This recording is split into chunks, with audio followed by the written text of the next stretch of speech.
Astăzi vom face o călătorie de 20 de minute între două continente.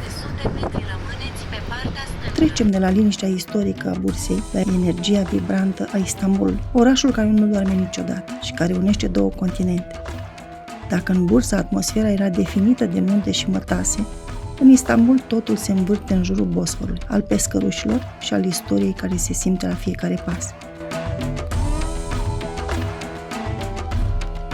Așadar, am lăsat în urmă liniștea platanilor seculari și mormintele sultanilor din Bursa și ne-am aruncat direct în inima vibrantă și pulsantă a Turciei. O metropolă care te absoarbe instantaneu în ritmul ei nebun și te cheamă mereu. Nu este prima dată când ajungem aici, dar de fiecare dată pare să fie pentru prima dată.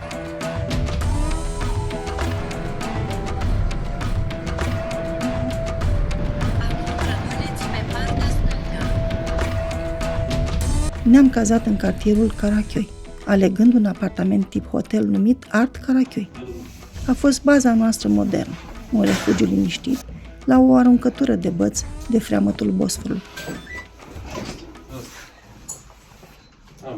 Apartamentul este elegant, curat și încăpător.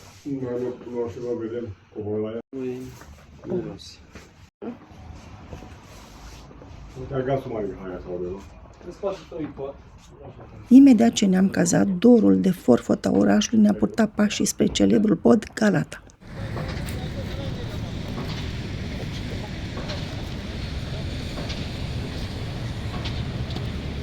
Aici, pe podul Galata, imaginea este copleșitoare. Sute de pescari stau aliniați de-a lungul balustradelor, undițele lor formând o adevărată pădure de fibre deasupra corului de aur.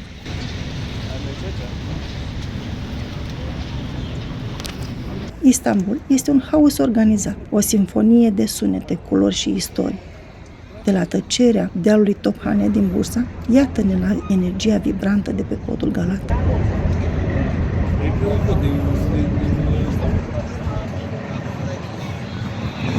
Fiecare pas al aventurii noastre ne-a arătat o altă fațetă a Turciei, un loc unde tradiția și modernitatea dansează un vals continuu. Luminile orașului de la turnul Galata până la siluetele moscheilor de pe dealuri se reflectă în apele Bosforului ca niște bijuterii lichide. Este un ritual nedescris al Istanbulului, o scenă care se repetă seară de seară, neschimbată de decenii. Ne-am plimbat agale, de la un capăt la altul, croindu-ne drum printre gălețile pline cu hamsi și stavrizi argintii.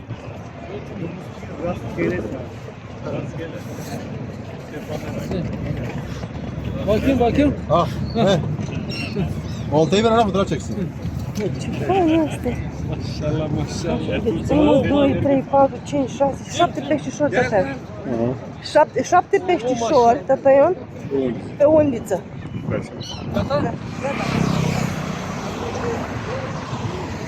Tata Ion a simțit imediat vibrația electrică a acestui loc. Pentru el, podul Galata este un spectacol sonor, șuieratul firelor de pescuit aruncate în adânc, ecoul pașilor noștri pe structura metalică și strigătele vesele ale pescarilor care își laudă captura și numai departe mirosul sărat al mării, amestecat cu cel de pește proaspăt, este mai mult decât orice imagine.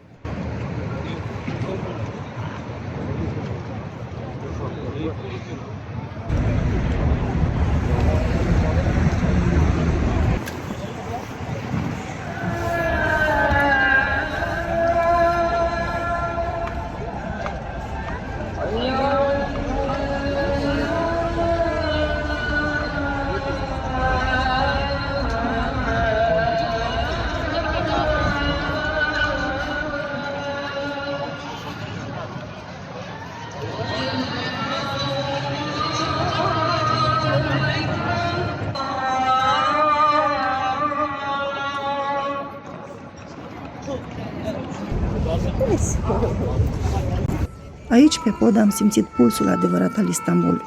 Un oraș care nu doarme niciodată și care te primește mereu cu brațele deschise, indiferent de vreme. Încă-i viu.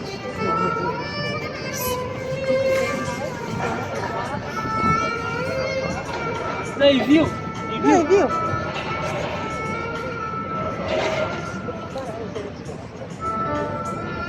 și dai de un la peștișor.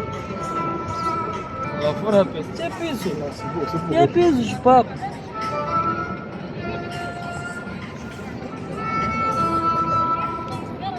Ia uitați peștii care frumos. Ia domnule. E viu. E viu, vezi? Da, da, da. Foamea ne-a purtat pașii înapoi în cartierul Carachioi, unde am savurat o ciorbă tradițională, perfectă pentru a ne reîncărca bateriile. Din labirintul de alei cochete ne-am îndreptat spre Istanbul modern, situat chiar în incinta complexului Galata Port, pe faleza de la Bosfor. Am trecut de porțile de control ale portului și am pășit într-un univers al luminii. Istanbul modern, situat chiar pe buza apei. Acest loc de artă contemporană pare să plutească pe Bosfor, fiind o poartă spre viitorul cultural al Turciei.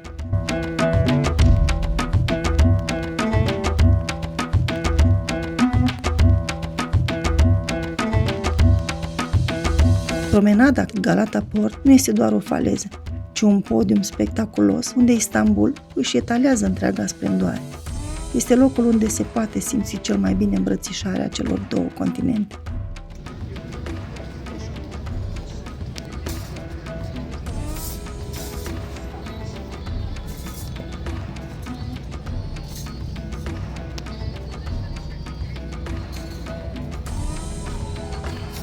Faleza este o minune a ingineriei moderne. Ceea ce o face cu adevărat fascinantă este sistemul unic de terminal subteran.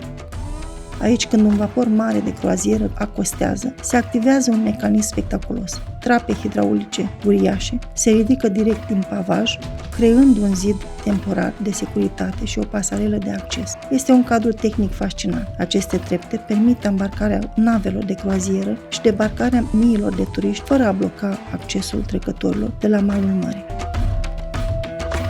Sub picioarele noastre, într-un terminal de 29.000 de metri pătrați, se desfășoară toată agitația controlului de frontieră, în timp ce noi ne bucurăm de o plimbare liniștită. Este locul unde tehnologia de ultimă oră a fost pusă la treabă pentru a reda țărmului Bosforului oameni, păstrând în același timp poarta deschisă către restul lumii. Proiectul a primit distincția de cel mai bun proiect de dezvoltare nouă la nivel mondial. Noul proiect a făcut din Turcia una dintre cele mai importante destinații pentru turismul de croazieră din lume.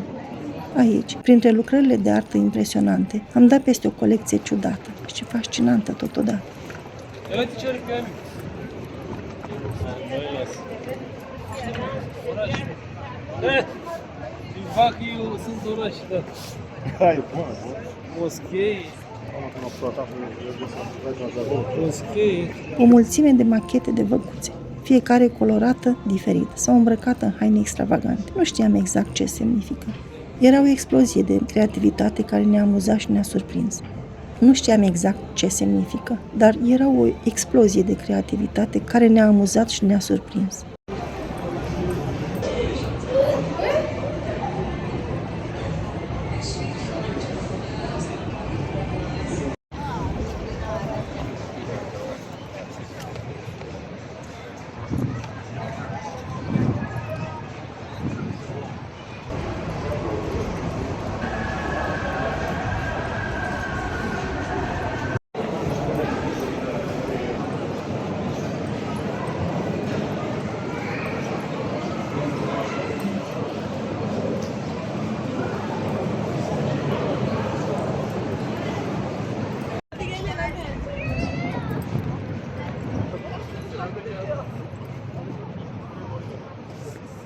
Din zona muzeului, ne-am oprit să admirăm un simbol nou al orașului, turnul Ciamlica și podul luminat frumos în noapte, care domină orizontul asiatic, o dovadă vie a modului în care acest oraș milenar îmbrățișează viitorul. După ce ne-am plimbat pe faleza Bosforului, simțind briza rece a nopții și ascultând cântecul valurilor ce se spărgeau de zidurile Galata Portului, ne-am retras spre cazare. Ne-am dus la somn cu sufletele pline pentru a ne odihni, căci știam că mâine ne așteaptă o zi plină.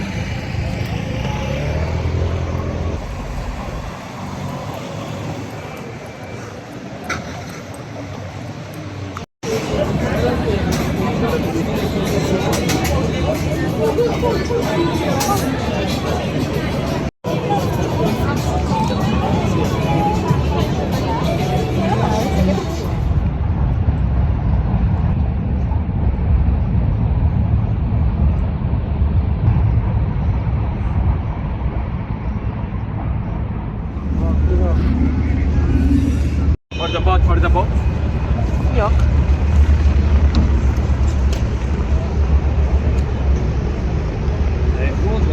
Foarte frumos. A doua zi am lăsat în urmă malul european și am trecut în Asia, dar nu oricum, ci într-o călătorie lungă și panoramică cu autobuzul pe malul mării. Lăsăm în urmă farmecul european al cartierului Karaköy și traversăm Bosforul spre Asia, Kadıköy.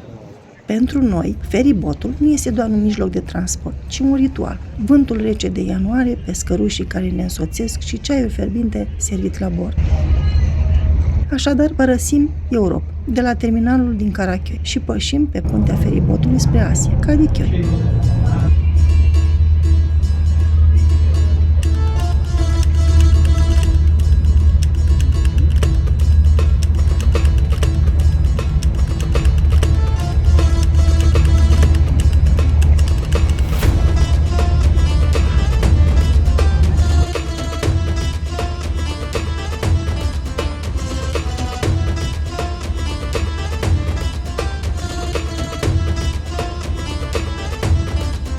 Cele 20 de minute pe apă au fost un spectacol sonor, țipătul ascuțit al pescărușilor care cerșeau resturi de simit și clipocitul ritmic al valului Bosforului izbindu-se de corpul navei. O imagine fabuloasă.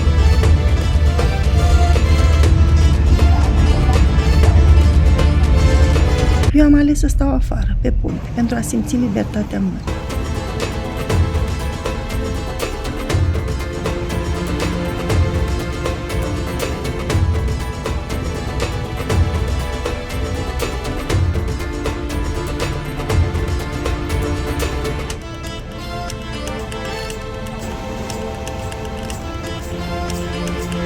Am privit cum oamenii, într-un ritual nescris, hrăneau pescărușii cu bucățele de simit, celebrul covrig turcesc.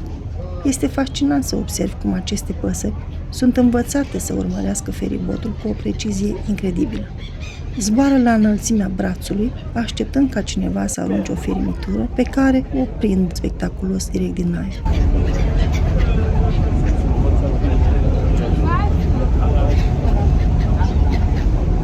Această scenă, pescărușii, este considerată terapie gratuită de către localnici. Pescărușii de aici sunt atât de obișnuiți cu oameni încât identifică sunetul motoarelor de feribot ca pe un semnal pentru ora mese. Este o simbioză perfectă între oraș și natură. Există o legendă locală care spune că pescărușii din Istanbul au devenit cei mai buni navigatori din lume, tocmai pentru că au învățat să vâneze bucățelele de simit aruncate de călători. Într-o altă zi, dimineața de vreme, am avut norocul să vedem și delfinii.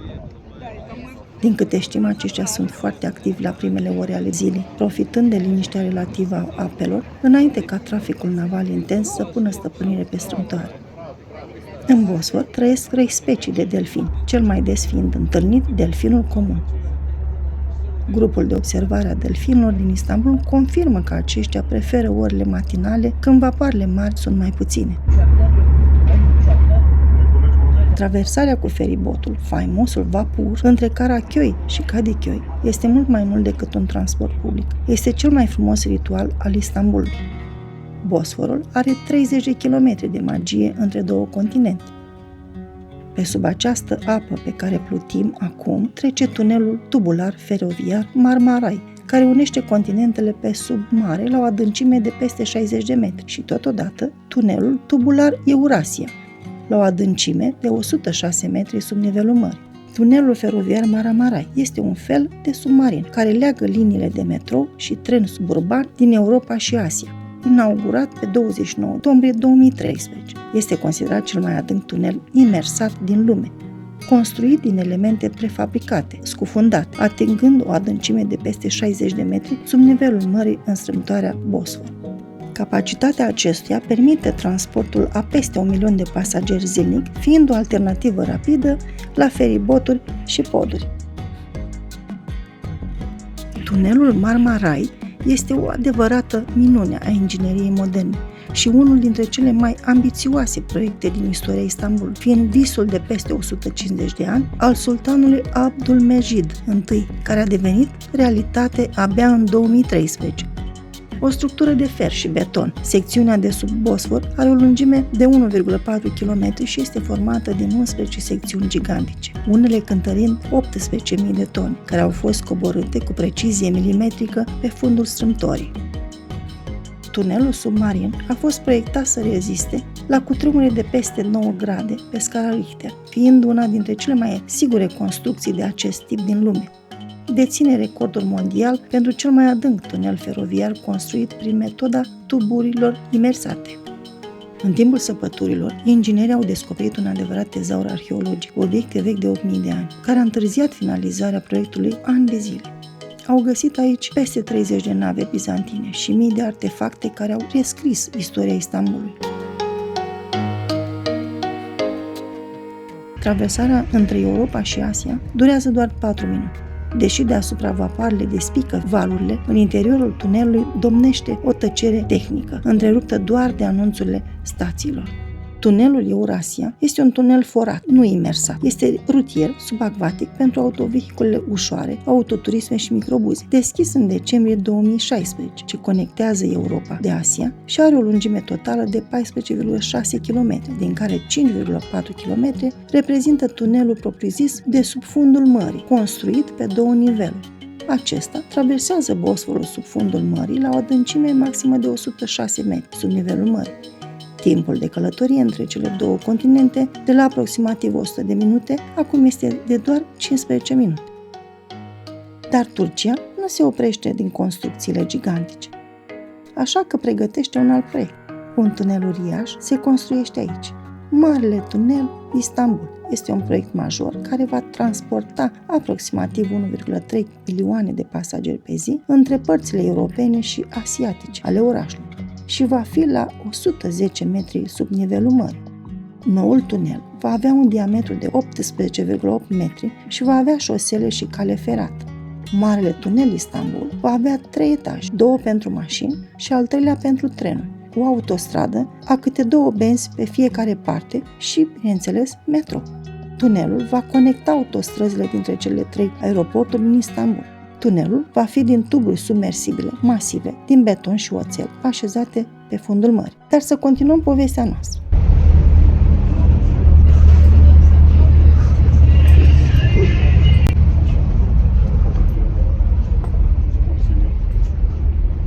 Păpușicilor, ce faceți? Așteptăm o fată să plecăm cu ea la plimbare. Bravo, păpușicilor!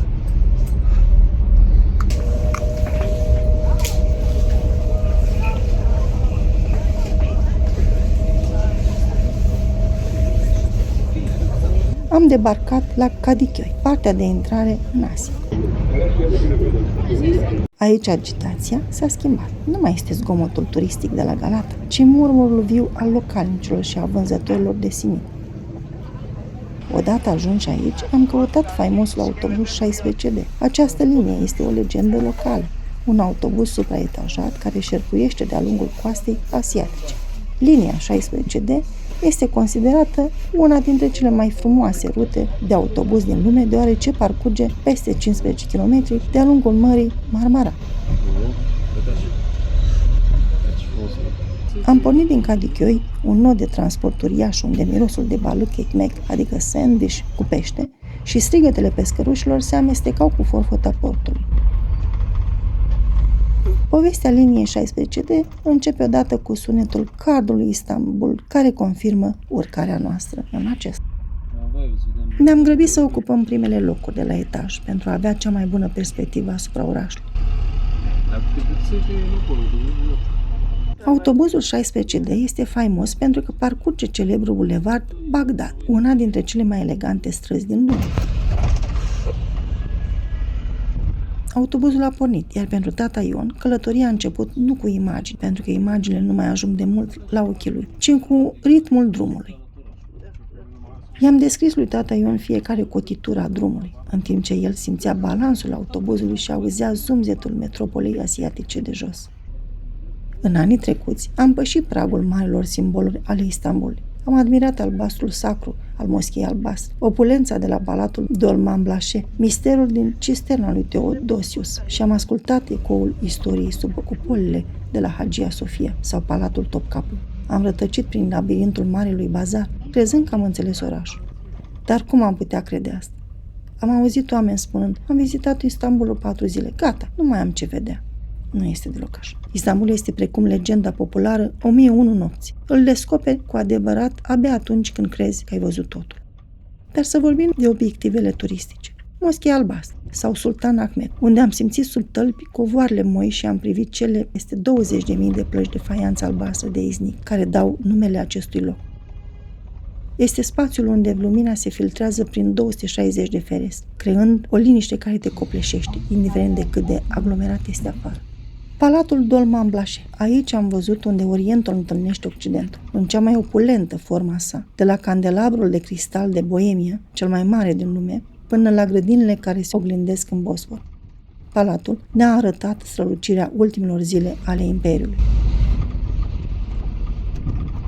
Hagia Sofia nu e doar o clădire, ci un miracol arhitectural. Sub cupola sa uriașă, am simțit cum secole de rugăciuni creștine și musulmane s-au topit într-o singură vibrație sacră. Este inima spirituală a Constantinopolului.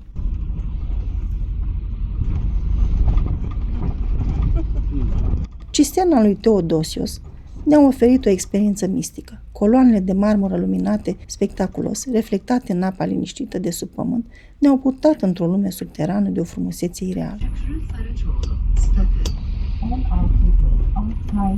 Palatul Topkapi. Am rătăcit prin curțile interioare unde sultanii decideau soarta lumii.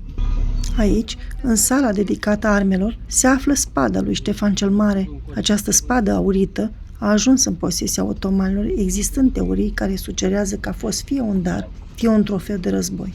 Obiectul este considerat o piesă unică de patrimoniu istoric. Topkapi rămâne un labirint al puterii și al misterului. Marele Bazar, cea mai veche și mai mare piață acoperită din lume. Un oraș în oraș, cu peste 4.000 de magazine, unde mirosul de mirodenii și strălucirea aurului te amețesc într-un dans al negoțului care nu s-a oprit de secole. Turnul Fecioare este bijuteria de pe ape ale Istanbulului. Privind spre larg de pe faleza din Uskudar sau de pe puntea feribotului, nu poți să nu te îndrăgostești de silueta elegantă a turnului Fecioare. Și aceasta are o poveste pe care o vom povesti altădată. Parcul miniatur, ce se întinde pe aproximativ 60.000 de metri pătrați, reprezentând peste 100 de machete a atracțiilor din întreaga Turcie. Turnul Galata, cel mai emblematic turn, construit inițial de genovezi în secolul al XIV-lea.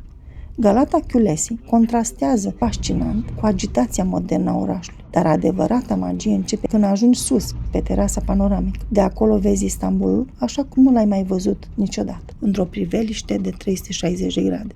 Potrivit legendei, celebrul inventator turc Hazarfen Ahmet Celebi, în secolul al XVII-lea, și-a pus aripi de vulturi și a sărit din vârful turnului, zburând peste Bosfor până în Asia. Apeductul Valentus este unul dintre cele mai importante monumente de inginerie hidraulică din antichitate, situat în inima Istanbulului, fostul Constantinopol. Inițial, făcea parte dintr-un singur sistem gigantic de conducte care măsura în total peste 400 de kilometri, fiind cel mai lung sistem de alimentare cu apă din lumea romană. Toate acestea sunt superbe, dar Istanbulul, pe care l-am descoperit acum, la pas cu tata Ion, are un alt miros, un alt sunet și o altă greutate. De data aceasta, nu am venit să vizităm muzee, ci am venit să simțim pulsul vieții de zi cu zi, pentru că Istanbulul nu se privește doar cu ochii, se simte cu sufletul.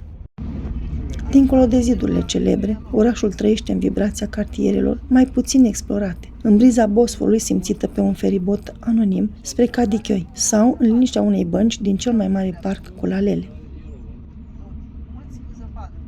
Dar să revenim la traseul autobuzului. După o oră departe de agitația turistică, coborârea din 16D a fost ca o trezire dintr-un vis frumos. Am coborât cu poftă de mâncare, așa că ne-am oprit la o mică patiserie locală, pentru un mic dejun turcesc clasic, simit cald și crocant, un burec cu brânză care se topește în gură și, desigur, un airan rece și cremos. Este gustul simplu al Turciei, cel care te face să te simți cu adevărat parte din povestea lor. Simitul nu este doar un covric, ci însăși bătaia inimii Istanbulului. Este singura mâncare care unește toate clasele sociale. Cu toate forțele proaspete, ne-am întors în Kadıköy. Dacă Istanbulul european este impunător, Kadıköy este inima care bate cel mai tare.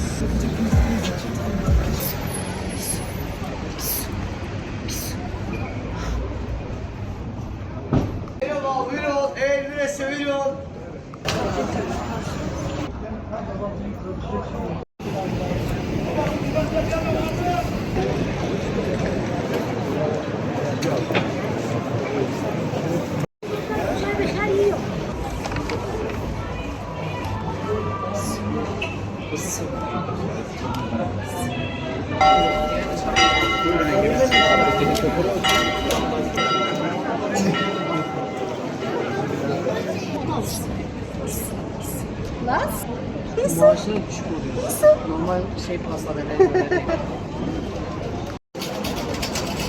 Asta e frumoasă, nu?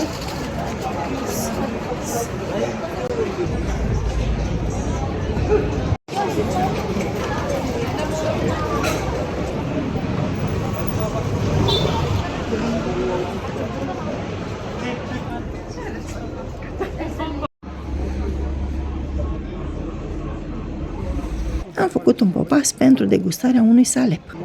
Pentru tata Ion a fost binevenit. Salepul nu este doar o băutură, este un parfum de orhidee sălbatică și lapte îndulcit cu scorțișoară.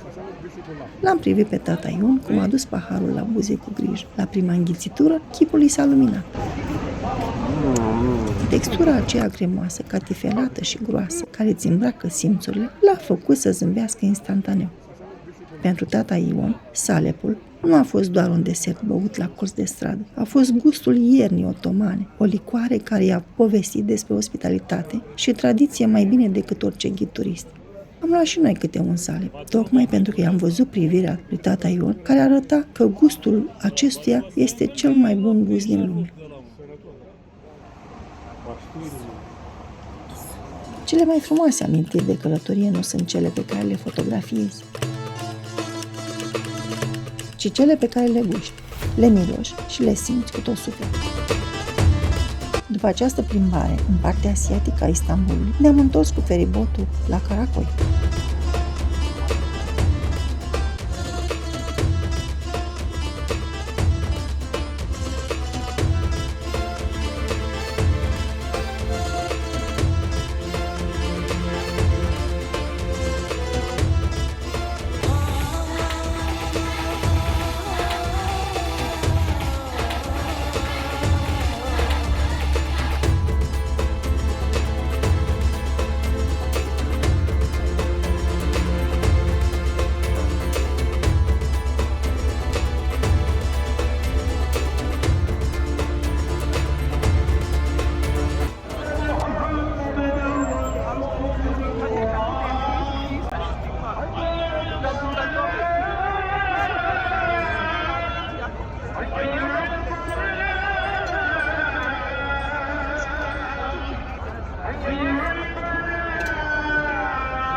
Am lăsat în urmă Briza din Karaköy și am urcat spre inima pulsantă a Istanbulului modern.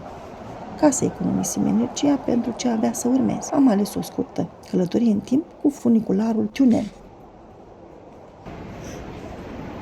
İşleminiz yapılıyor. Lütfen nakit yükleme için para girişi yapınız veya kartla ödeme için kredi banka kartı tuşuna basınız. Yükleme için para girişi yapınız veya kartla ödeme için kredi banka kartı tuşuna basınız.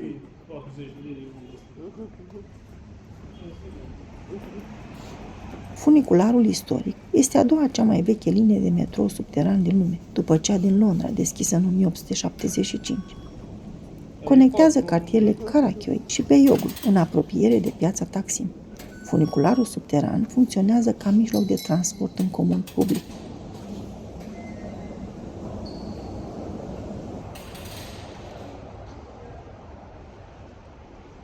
Drumul cu acesta ne fascinează de fiecare dată. Cablurile masive, înclinația bruscă a vagonului care ne-a scos în doar câteva minute direct în capătul faimoasei străzi Istiklal.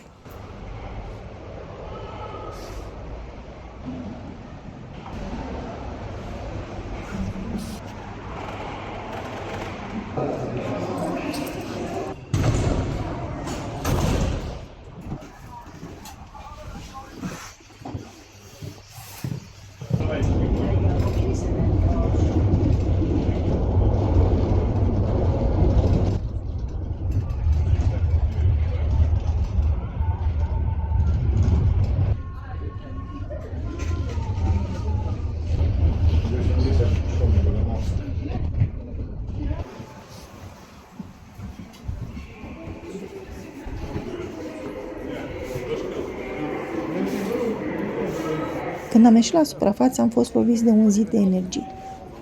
Strada Istiklal este un fluviu uman care nu se oprește niciodată.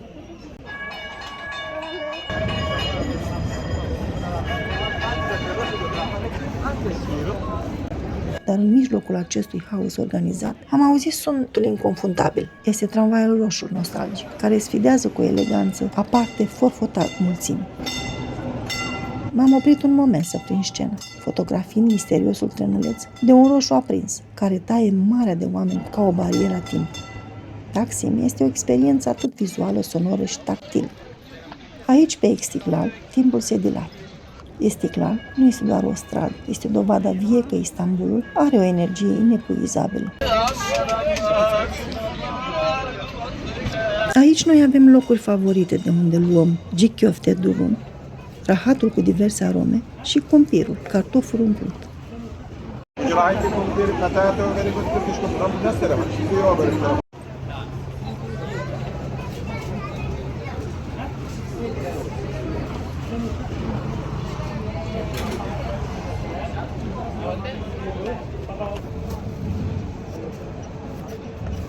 Domates. Ha? Domates. Normal. Am mea çok nane. Nar. Bunar. Nar. Küçük acı. Aha.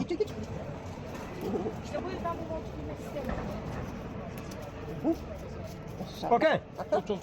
Çok. Çok. Ha. Evet. Tamam.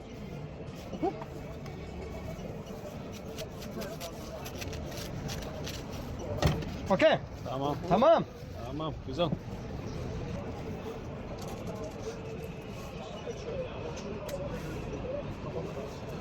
Teşekkür ederim. Teşekkür ederim. Çok güzel. Good.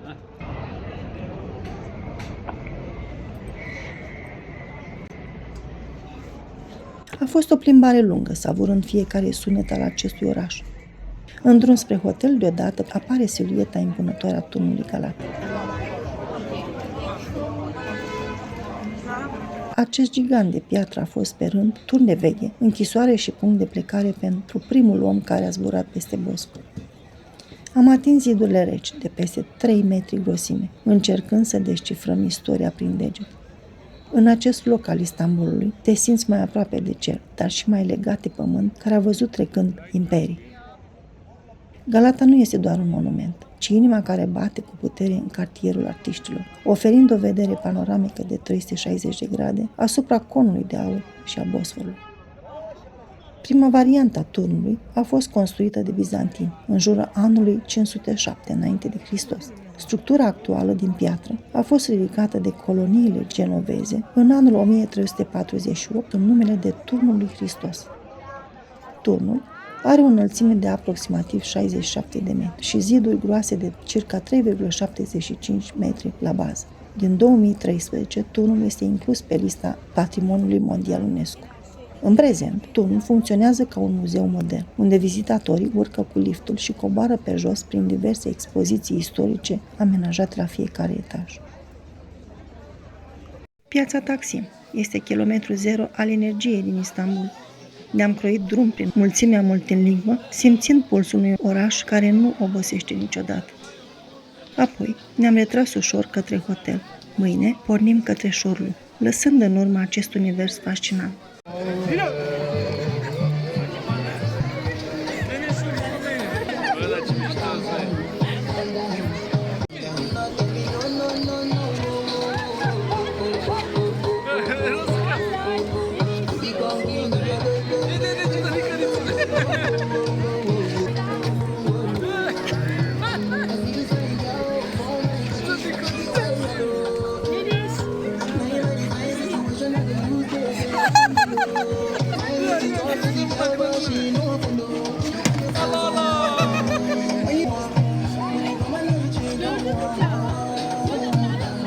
Putem spune, cu mâna pe inimă, că Istanbulul este orașul care te cucerește pe loc și te urmărește toată viața. Este locul unde fiecare colț de stradă are o aromă, fiecare feribot are o poveste și fiecare strângere de mână are o greutate. Plecăm mai bogați, nu cu suveniruri, ci cu imagini, sunete și emoții care ne vor ține mintea ocupată de acum încolo. Istanbulul ne-a arătat că lumea este infinită atunci când o povestești cu sufletul deschis, iar noi, Mi, Bi și tata Ion, îți spunem ghiule, rămas bun, până la următoarea întâlnire.